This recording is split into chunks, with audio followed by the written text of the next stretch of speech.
আসসালামু আলাইকুম। পিত্তথলির পাথরের জন্য আমাদের রোগীরা সবচেয়ে বেশি যে প্রশ্ন করে, স্যার পাথর কি ওষুধে ভালো হয়? আজকে আমি এই বিষয়টাই আপনাদেরকে জানানোর চেষ্টা করব। আসলে পাথর যদি একবার তৈরি হয়ে যায় সেটি কিন্তু সাধারণত ওষুধ দিয়ে যায় না বা গলে যায় না।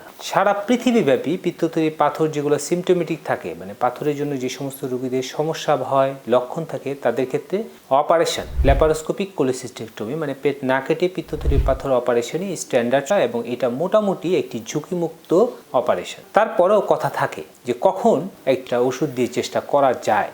যদি পাথরগুলো অনেক সময় বালির দানার মতো হয়, একটি ছোট মানে একটি বা দুটি খুব ছোট স্মল সাইজের স্টোনগুলো হয়, এবং স্টোনের কম্পোজিশন যদি মনে হয় যে কোলেস্টেরল জাতীয়, কিন্তু আমাদের সাবকন্টিনেন্টের বেশিরভাগ স্টোনই মিক্সড স্টোন বা পিগমেন্ট স্টোন, কোলেস্টেরল স্টোন কিন্তু খুবই কম।